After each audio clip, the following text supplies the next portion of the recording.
you graduate, the minute you start university and you've enjoyed Freshers Week, you've had a great time, and you start your classes, that is the time to think about, why am I actually at university? What do I actually want to achieve? Because the journey doesn't stop once you finish, once you get your degree. It's only starting. So as you go along, keep doing it. And it's things like join a union, be part of events, hold your own event. I did a lot of charity work. That gave me so many skills. So, you're talking about budgeting, you're looking at venues, you're sorting out tickets, you're sorting out entertainment, do things like putting on the side that's going to help you to really think about, okay, yeah, what can I do now, and build up all your skills. So from the minute you get into university, that's when you start looking. You don't start running around when you finished and it's July and you're like, oh my gosh, I have to enter the world of work. It's too late at that point. And it's I agree with you 100%. If anyone else agrees, just feel free to, like, I don't know how, like, double tap or thumbs up, or just, give us that every time you find something you agree with. But I agree, I mean, even as a lecturer myself, as an academic, I find that sometimes my students aren't as on the ball. Oh yeah, I forgot, you can double tap and like here. Please give loads of those double taps. My students, sometimes they're not as on the ball with their own career goals as I am. Sometimes I find myself reminding them, like, this module is important for you because you told me this is what you want to do with your life. Sometimes there are elements of degrees that we study which maybe don't resonate with us, but they're always important for the long term. And even sometimes, in one module alone, you could really learn enough to actually start providing some sort of training to someone else and already start being proactive with the skill set, right? Especially if it's what you want to do. But a lot of people just don't realize it. So my question to you is, apart from just being, not being necessarily proactive, what do you really think is the reason why so many graduates are unemployed? Like, where does it all start? What do you think? I think, gosh, I would say it's probably the expectation that if you go to university, you get a degree or you get a master's qualification, that you walk out of university and you walk into a senior role. And I think it takes away from it's like, you need to be an academic, but actually that needs to then transpire into the workplace. So I think there's lack of understanding of what it takes to be successful in the working environment. Because you're so wrapped up in the bubble that is uni. You're not thinking about it. I think that's the biggest reason as to why. And then you come out of university and you're like, it's a shock to the system. You're like, oh, it isn't that easy. I remember I did about so at the time I wanted to become a clinical psychologist. I think across 2 years I did at least 55 application forms and I didn't get shortlisted for one interview ever. Are you serious? I'm very serious, and it took me ages. But actually, you know what? It's not what I'm doing. I need more experience. You need to have that, and it's just not pushed enough at uni. It's either you're an academic or you're an employee or a worker, and we have to find a way to kind of fuse them both together. I mean, so when with your services, what kind of services do you offer? So I agree, it's important to understand why you are at uni. Start looking for the type of job roles you actually want. Exactly, from the first year. Exactly, Eva. But obviously Eva's one of our entrepreneurs in the network, so obviously Eva knows these things. Hi, Eva. Eva, you're up next. I hope you're going to be joining us in a couple of weeks, sharing your story as well. Oh my God, Rasha! Wow, I was literally just about to press send to invite you into the chat. Thank you so much for joining. So for anyone who's just joined, I'm with Irene from the Lost Graduate Group. She offers services to graduates, well, students on the way to becoming graduates, and graduates as well after they finish studying, to support them from falling into the gap, and if they've already fallen into the gap, to help drag them back out. Hopefully even give them the skills to help them get themselves out, right? Thank you so much, Eva. So so you mentioned LinkedIn earlier, Irene. Yeah. What do you think the role is of LinkedIn for graduates really looking to get themselves back in? I think the role is, LinkedIn is going to be useful for getting you out of your comfort zone. So I have a lot of clients that I coach and talk about, okay, well, I want this job at this company. It's an amazing role. I want to do it. I'm like, okay, how are you going to apply for it? Oh, I'm going to go online and do the application form. That's great. You need to do that, but you can do so much more. I can't push that. Networking is really how you get in. It's who you know that's going to propel you forward. Now, I haven't got rich friends that, work in the parliament or the government, so I have to create my own network. And LinkedIn allows you to do that, effectively networking in your sleep. So things like having a back photo. So for me, my back photo usually is my current workshop right now that I'm running with the Lost Graduate Group, the POP workshop.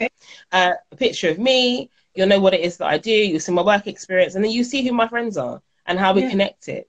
I often use the feature about how to introduce us to other people, and that's really effective. I've got a lot of work through that as well. Things like having my URL attached to my page, you can see what it is I'm actually doing. So if you're a writer, why not have all of your playwrights or videos on your work attached to your page? Exactly. We can see what you do.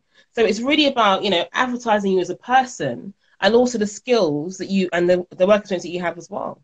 So it's a really, really good tool, and it's underrated and not used enough. So that's why I'm running the workshop, to get you guys all linked in and using it properly.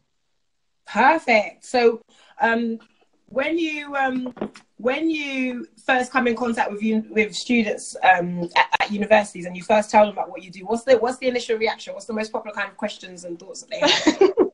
Funny you are. So you get it's no, they're just like, oh, why is it the fact that I'm not a lost grad, and I'm like, let's talk about it. Because actually you might be. And it's not a bad thing. And I always say that, you know, I called it that name because I am the original lost grad after university, not knowing what I'm doing, and it's taking me such a long time to figure it out, and there was no guidance in place to do that. That's the initial reaction when I say what it is that I do. Okay, nice. And so so then do you think that they are necessarily prepared at the point where they come to you? What are the key skills that you believe they're lacking at that point when they start to have that conversation with you, after they realize that yes, they would like to engage, and you know? A lot of them say to me that I'm not ready for this right now. So I think I've met a couple of students who were in their second year, and they're like, oh, it sounds great, but it's not really for me. I'll come back to you in a year's time. And I think that's a kind of, in a way, the wrong attitude to have about it, because we need to kind of work on this from now. Because in a year's time, that's a whole year of not doing work experience, not knowing how to write a CV, not going to networking events. You've lost time in that sense. Hey, and obviously, the whole point is that you go in there and you do well, you get a good degree, but it's got to be a balance between the two of them. So a lot of them are like, I'm not ready for it yet, but I'll come back to you next year. And when there's more pressure, you're not going to do as well. So what about parents? What advice do you have for parents then? Because I mean, some people are, you know, parents of teenagers, or people who are, you know, trying to support their friends and family. Hi Tanais. Yeah, so some people also trying to support their friends and family into education. What do you say for them? Like, what are the kind of things they could be looking out for to make sure they make sure that graduate is going in the right direction and thinking openly? I think you have to sit down and talk to children about what's the actual career path you want to embark on, and how will this course help you to do that. We live in an age now where you don't actually have to go to university to be successful. You've got really high level apprenticeships that I'm quite jealous of, actually, because I never had them when all we had was health and beauty, and what was the other one? Social care. You've got a vast amount of apprenticeships. You've got apprenticeships going, you've got internships. You know, Marie Claire were doing an internship, and I was like, oh, I want to apply for that. It looks so good. So really think about the outcome of why you're going to university. You know, we can't just go to university for status anymore. You know, I'm Nigerian. You know, let's say it how it is. You know, the highly favored topics: doctor, lawyer, doctor, lawyer, engineer, manager, and all these titles are great. You know, but actually, do you actually want to do that? And when you've got that degree, is that going to get you the job that you want to get? So for me, doing psychology wasn't going to make me a clinical psychologist. That was 4 more years of masters and PhD and, you know, working for the NHS. But I didn't know that at the time. So think about the options after. Don't just focus on, oh, my child's going to university and I'm really proud of them. What are they going to be when they come out from university? Think beyond the graduation ceremony. That's what I'd say to parents. That is actually very true. I mean, with my personal tutoring students, I'm lucky enough to get them in their first year. So I always try and get them to do a 5-year plan, because it's going to be 2 years after you finish the degree. And for some students who can go out fast track, it's actually, they finish in 2 years. It extends for 3 years after you finish the degree. And I find that no one's really thought about it. You know, they're so invested in this whole like situation itself, the current educational journey, which obviously takes a lot of concentration, a lot of focus, a lot of passion and dedication. But they haven't necessarily put so much thought into the day after they graduate, or the day after they submit their dissertation, or the last day of first year when they've got that long holiday. Like, what are they going to do for the holiday, the fallow break?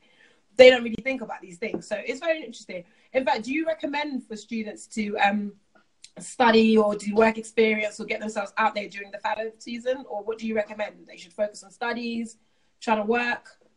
I think it depends on what industry you're in and how well you are managing your time. So I remember I had a job at university as well as going to university, but I love doing event work. I did a lot of events just as I wanted to know how it works out, what the logistics are, and I enjoyed it. So when I was tired, I didn't mind. So you have to decide on what it is that's good for you. And a lot of corporate companies do a lot of internships and programs in the summer anyway. So it might be you have to wait until that point. But it depends on what course the person's doing. Okay, so then so what's the role of university then in preparing them in your mind? Because I know students think that well, everyone does. Someone takes on a course, they expect that they're going to study it and be professional at it and then just get out there and get started. But the reality is no. From your experience, what's the most realistic thing you could say to students? Look, this is what you need to expect from the universities and this is what you need to expect from yourself.